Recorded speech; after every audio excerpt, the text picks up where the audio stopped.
29 मई 2022 एक ऐसा दिन जिसे ना सिर्फ पंजाब बल्कि पूरे भारत और दुनिया भर में रह रहे पंजाबी म्यूजिक लवर्स कभी नहीं भूल सकते। दहाड़े गोलियों की बौछार और कुछ ही मिनटों में एक आवाज हमेशा के लिए खामोश हो गई। ये आवाज थी सिद्धू मूसेवाला की। सिद्धू मूसेवाला को किसी पहचान की जरूरत नहीं है, एक ऐसा कलाकार जिसने पंजाबी म्यूजिक को ग्लोबल स्टेज पर पहुंचाया, लेकिन उसके पीछे छुपी थी एक ऐसी कहानी जिसमें जुनून था, बगावत थी, सिस्टम से टकराव था और अंत में एक सवाल, क्या ये महज एक गैंग वॉर था या फिर इसके पीछे कोई गहरी साजिश है।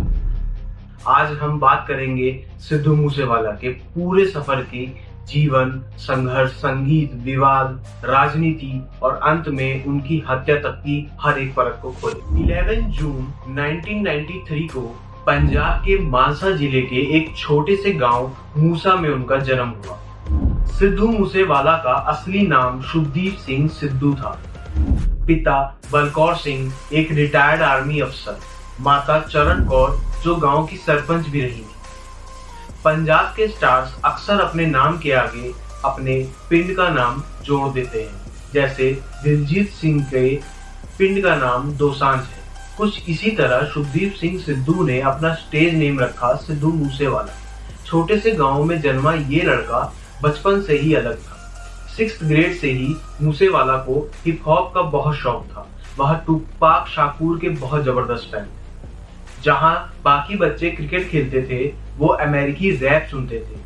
2016 में मूसेवाला ने लुधियाना के गुरु नानक देव इंजीनियरिंग कॉलेज से इलेक्ट्रिकल इंजीनियरिंग पूरी की, लेकिन सपना हमेशा से एक ही था, सिंगर बनना।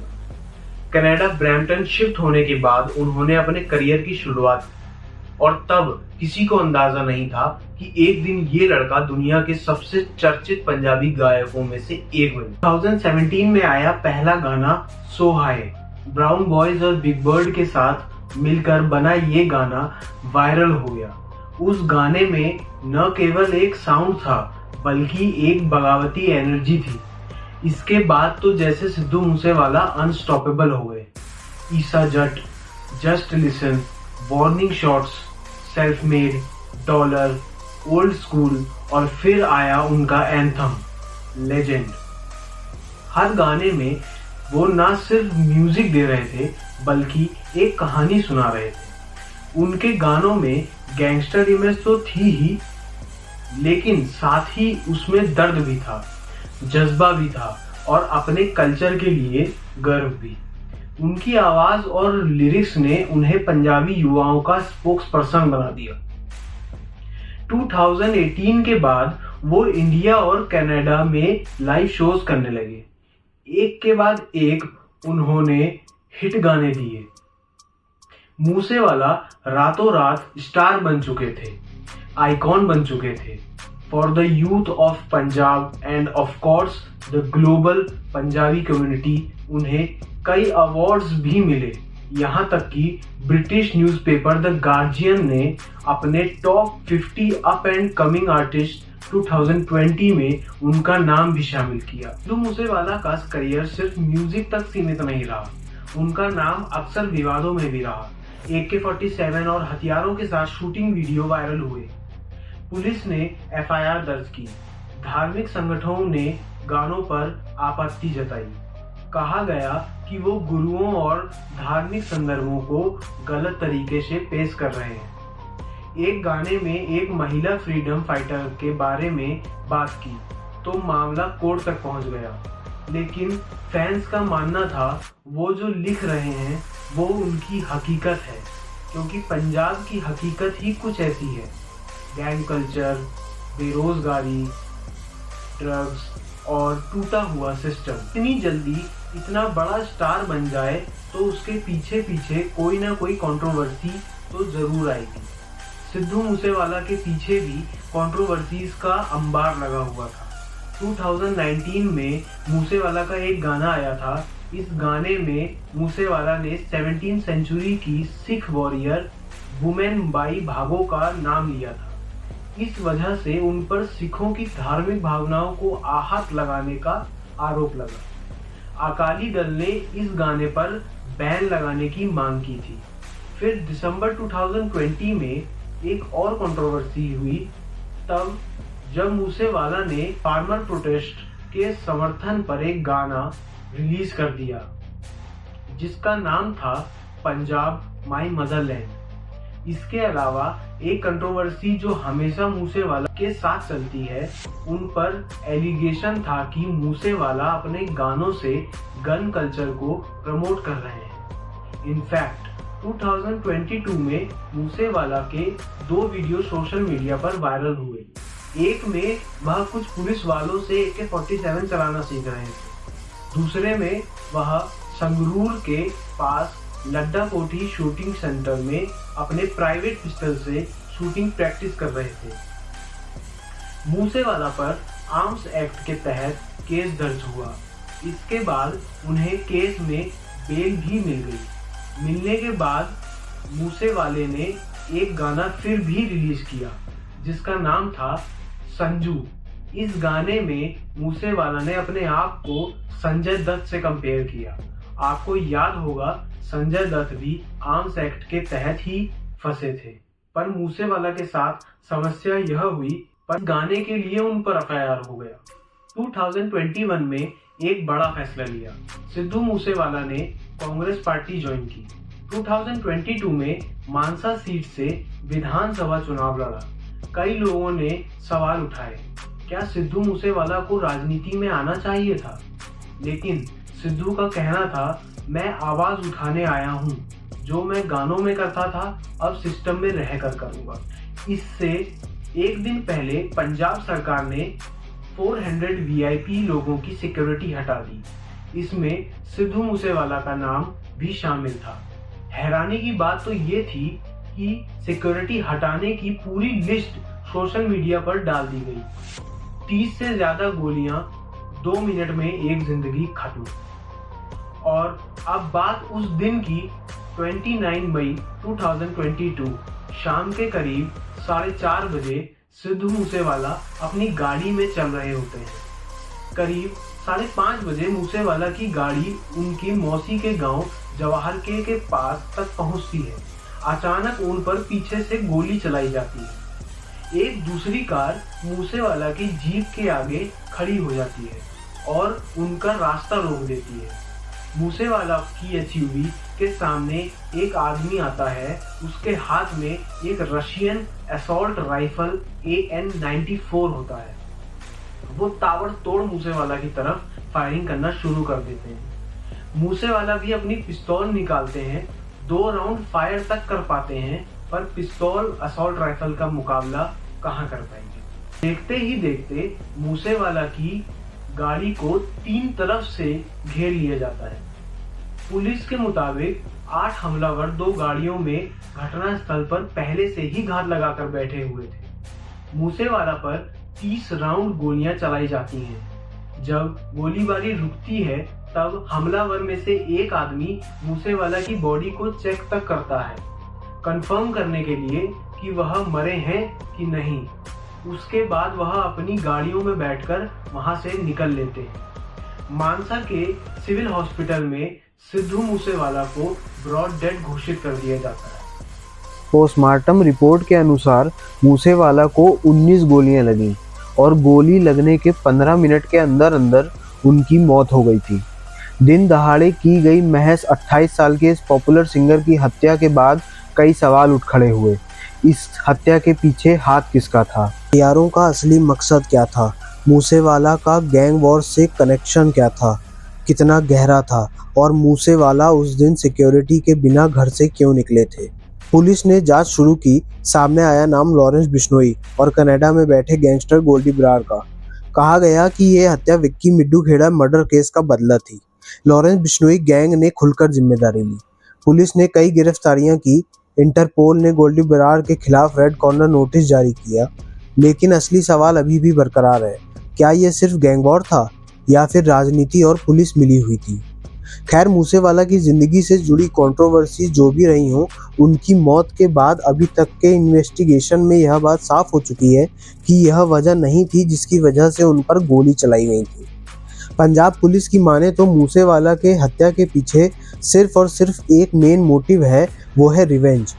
अगस्त 2021 में विक्की मिड्डू खेड़ा नामक एक अकाली लीडर की हत्या मोहाली के सेक्टर 71 में हो जाती है।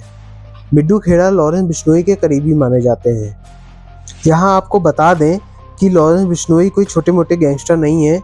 कहा जाता है कि उनकी गैंग में 700 तक मेंबर्स हैं और उनकी गैंग की दहशत पंजाब के अलावा हरियाणा, दिल्ली, राजस्थान और हिमाचल प्रदेश तक फैली हुई है। बहरहाल विक्की मिड्डू खेड़ा की हत्या के मामले में पुलिस ने 4 लोगों को पकड़ा भी, पर एक नाम ऐसा भी आया जो पकड़ा नहीं गया, शगुनप्रीत, जो कि सिद्धू मूसेवाला का मैनेजर था। कहा जाता है कि शगुनप्रीत ने विक्की मिड्डू खेड़ा के कातिलों को मदद की थी और केस में उनका नाम आने के बाद वो ऑस्ट्रेलिया फरार हो गए थे। लॉरेंस बिश्नोई गैंग का मानना था कि ऑस्ट्रेलिया भागने में डायरेक्टली सिद्धू मूसेवाला ने शगुनप्रीत की मदद की थी, जो कि गलत था। दिल्ली पुलिस से पूछताछ के दौरान लॉरेंस बिश्नोई ने यह तो माना कि यह एक रिवेंज किलिंग था, पर उनके मुताबिक वह खुद पर्सनली इन्वॉल्व नहीं थे। पर पूछताछ के दौरान लॉरेंस बिश्नोई ने दिल्ली पुलिस को कुछ आम सप्लायर्स के नाम जरूर गिनवाए। पुलिस का मानना है कि इन सप्लायर्स में से ही किसी ने मूसेवाला की हत्या के लिए AN-94 जैसा एडवांस वेपन सप्लाई किया था। एडवांस क्यों? क्योंकि इस वेपन को डिज़ाइन किया गया था रशियन आर्मी द्वारा इस्तेमाल किए जाने वाले AK-74 को रिप्लेस करने के लिए। आपकी जानकारी के लिए इस वेपन की खासियत यह है कि इसके पहले 2 राउंड में रिकॉइल बहुत कम होता है और 1800 राउंड फायर तक कर सकता है। यह वॉर वेपन है। 700 मीटर तक की इसकी क्लियर रेंज है। तो सोचने वाली बात यह है कि इस तरीके के वेपन्स इंडिया के गैंग सब में कैसे आ रहे हैं, कौन सप्लाई कर रहा है। इंटेलिजेंस एजेंसी इस बात से बहुत परेशान है कि पाकिस्तान के ड्रोन द्वारा ऐसे वेपन्स तो सप्लाई नहीं किए जा रहे हैं। और सप्लाई करने का मकसद क्या है? पंजाब में गैंग वॉर्स फिर से शुरू कराने के लिए, दहशत फिर से शुरू कराने के लिए। बहरहाल 1 जून को पंजाब पुलिस ने इस मामले में 5 सस्पेक्ट्स को देहरादून से उठाया। बाद में इनमें से केवल एक को पर्सन ऑफ इंटरेस्ट क्लासिफाई किया गया। इस आदमी का नाम बताया गया मनप्रीत सिंह। मनप्रीत पे आरोप था कि उन्होंने हत्यारों को टोयोटा कोरोला सप्लाई की थी, जो इस हत्याकांड में इस्तेमाल हुई। इसके बाद पुलिस ने हरियाणा के मूसहाली से देवेंद्र उर्फ काला को अरेस्ट किया। इन पर आरोप था कि इसने 2 सस्पेक्ट्स चरणजीत और केशव को अपने यहाँ शरण दी थी। हत्या के बाद मिले CCTV फुटेज की जांच में एक आदमी दिखा जिसने मूसेवाला के घर से निकलते समय उसके साथ सेल्फी खिंचवाई थी। इस आदमी का नाम बताया गया संदीप सिंह उर्फ केकड़ा। कहा जाता है कि इसी ने मूसेवाला के मूवमेंट्स की इंफॉर्मेशन हत्यारों को दी थी। कितनी गाड़ियां आ रही हैं, बुलेट प्रूफ गाड़ी है कि नहीं, हत्या हो सकती है या नहीं। इसके अलावा पकड़े जाने वालों में गोल्डी बरार का करीबी सराज मिंटू भी है। एक छोटे से क्लू की वजह से ये सारे पकड़े गए। दरअसल हुआ ये कि जिस बुलेरो का इस्तेमाल किया गया था इस हत्याकांड में, वो मानसा से 13 किलोमीटर दूर मिली। बुलेरो के अंदर से पुलिस को मिला फतेहाबाद का एक पेट्रोल पंप का रिसिप्ट। पुलिस उस पेट्रोल पंप पर पहुंची और वहां से CCTV जिसको आइडेंटिफिकेशन कर लिया। अब इतने सारे अरेस्ट के बाद भी मूसेवाला की फैमिली का ये मानना था कि लॉरेंस बिश्नोई बस एक मोहरा है। उनके मुताबिक सिद्धू मूसेवाला एक बहुत बड़ी साजिश के तहत मारे गए हैं। और इस बात में सच्चाई भी हो सकती है कि जब आदमी जानता है कि वह पकड़ा जा सकता है तो ऐसे लंबे चौड़े प्लान क्यों बनाएगा। इसके पीछे क्या साजिश थी, इसके पीछे क्या पाकिस्तान का हाथ है, इसके पीछे क्या फिर से दहशत और गैंग वॉर शुरू कराने का अल्टीमेट मोटिव है। ये सोचने वाली बात है और इसलिए इसमें फुल इन्वेस्टिगेशन की जरूरत है। क्या ये सिर्फ एक रिवेंज किलिंग ही है? अब पंजाब पुलिस इस क्लेम से इत्तेफाक नहीं रखती है। उनके मुताबिक मूसेवाला की हत्या की साजिश अगस्त 2021 में लॉरेंस बिश्नोई द्वारा जेल में करी गई थी। सिद्धू मूसेवाला की मौत से सिर्फ एक कलाकार नहीं गया, एक पूरी जनरेशन ने अपना स्पोक्स पर्सन खो दिया। उनकी अंतिम यात्रा में लाखों करोड़ों लोग शामिल हुए। लोगों की आंखों में आंसू थे, लेकिन दिलों में गुस्सा भी। #जस्टिस फॉर सिद्धू ट्रेंड करने लगा और हर कोई एक ही सवाल पूछने लगा, कब मिलेगा इंसाफ। हत्या के फौरन बाद पंजाब के चीफ मिनिस्टर ने आनंद फानंद में कमीशन की घोषणा तो कर दी, लेकिन वो करते भी क्या, आखिर उंगलियां उन पर ही तो उठ रही थीं। दरअसल हुआ ये था कि 28 मई को चीफ मिनिस्टर ने आदेश दिया कि 424 वीआईपी लोगों की सिक्योरिटी हटा दी जाए, without any information, without any notice, एकदम सडन। और ठीक इसी के एक दिन बाद यानी 29 मई को ये पूरी हत्या हो जाती है। हालांकि बाद में ये बात स्पष्ट करी गई कि मूसेवाला की सिक्योरिटी को हटाया नहीं गया था, बल्कि सिर्फ घटाया था। लेकिन चलो ठीक है, सिक्योरिटी घटाने का ऑर्डर तो ऊपर से आया, क्यों आया? और पंजाब चीफ मिनिस्टर अपने आप से ही अब पूछेंगे कि घटाई किसने सिक्योरिटी, किसकी जिम्मेदारी है? खैर, हंगामा खड़ा होने के बाद सरकार ने उन 424 वीआईपीज की सिक्योरिटी रिस्टोर करने का भी आदेश दिया। मूसेवाला की मौत से जुड़ी काफी इन्वेस्टिगेशन भी अब सामने आ रही है। उनकी मौत के बाद उनके गाने जैसे जिंदा हो गए। द लास्ट राइड, SYL, जिसे बाद में यूट्यूब ने हटा भी दिया, लेवल्स, स्पॉटिफाई पर उनके गानों रिकॉर्ड तोड़ गईं, ग्लोबल चार्ट्स में जगह मिली, BBC, टाइम और इंटरनेशनल मीडिया ने ट्रिब्यूट्स दिए। उनकी लेगेसी अब एक मूवमेंट बन चुकी थी। जांच अभी भी जारी है, गोल्डी बरार अब भी कनाडा में है और कई सवाल अनसुलझे हैं। सिक्योरिटी हटाने का फैसला कैसे लिया गया? लिस्ट लीक कैसे हुई? गैंगस्टर के पास इतनी जानकारी कैसे थी? क्या सिद्धू मूसेवाला को सिस्टम ने ही धोखा दिया? क्या पॉलिटिक्स इसमें इन्वॉल्व थी? इत्तेफाक जो भी हो, फैक्ट तो यह है कि ये एक सोची समझी लंबी साजिश है। अब ये सिर्फ एक रिवेंज किलिंग है जो कि एक इमीडिएट हमें मालूम चला है। सब चाहते हैं जहां भी ये लोग बैठे हों, इनको इंटरपोल की मदद से पकड़ा जाए और इनको वापस इंडिया लाया जाए। सिद्धू मूसेवाला आज हमारे बीच नहीं है, लेकिन उनकी आवाज़, उनकी बातें और उनकी सोच आज भी जिंदा है। उन्होंने एक पूरी जनरेशन को ये सिखाया, सेल्फ मेड बनो, आवाज़ उठाओ और कभी मत झुको। आज जब भी हम उनका गाना सुनते हैं, ऐसा लगता है जैसे वो हमें कुछ कहना चाहते हों, कुछ सिखाना चाहते हों। अगर आप भी उनकी लेगेसी को याद रखना चाहते हैं तो इस वीडियो को शेयर कीजिए, कमेंट में #JusticeForSidhu लिखिए और याद रखिए, आवाज़ को मारा जा सकता है लेकिन उसकी गूंज को नहीं। मैं आयुष भारद्वाज, मिलते हैं अगले वीडियो में। जय हिंद, जय श्री राम, सत श्री अकाल।